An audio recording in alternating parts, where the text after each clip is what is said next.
Breaking news at 4, several new developments in the disappearance of J.J. Vallow and Tylee Ryan.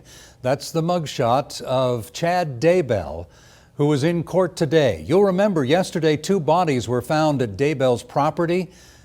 Now there's no official ID that's been made just yet, at least not released to the public.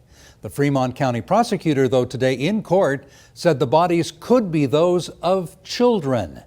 And more chilling, a reporter in Phoenix, Justin Lum, talked to family members, and they say it is indeed Tylee and JJ.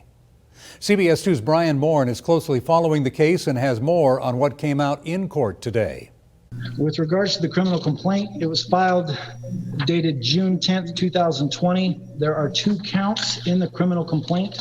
The first count is destruction, alteration, or concealment of evidence, a felony.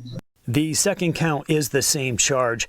Now late this afternoon, the breaking news. The grandparents of the kids say the remains found are those of JJ and Tylee. The allegation is that the defendant, Chad Guy Daybell, on or between the 22nd day of September 2019 and the 9th day of June 2020, in the county of Fremont, state of Idaho, did willfully conceal and or aid and abet another to willfully conceal human remains, knowing that said human remains were about to be produced, used and or discovered as evidence in a felony proceeding.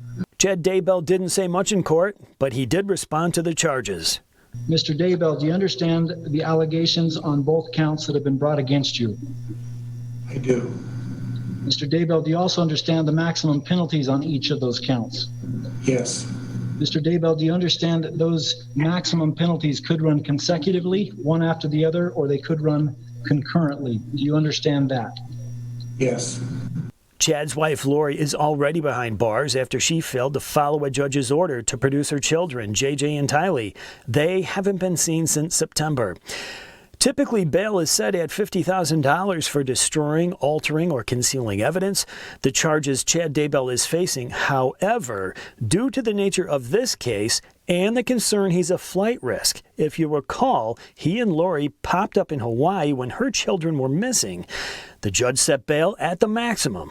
The court has taken all of those factors into account, and based upon those factors and the charge, the court is going to set bail in the amount of $1 million. The court notes that the charge is destruction, alteration, and concealment of evidence as pertained in the criminal complaint. I've taken all those factors into account. If Daybell makes bail, he has to stay in the court's jurisdiction and have no contact with the children's family or witnesses. Brian Moore, CBS 2 News.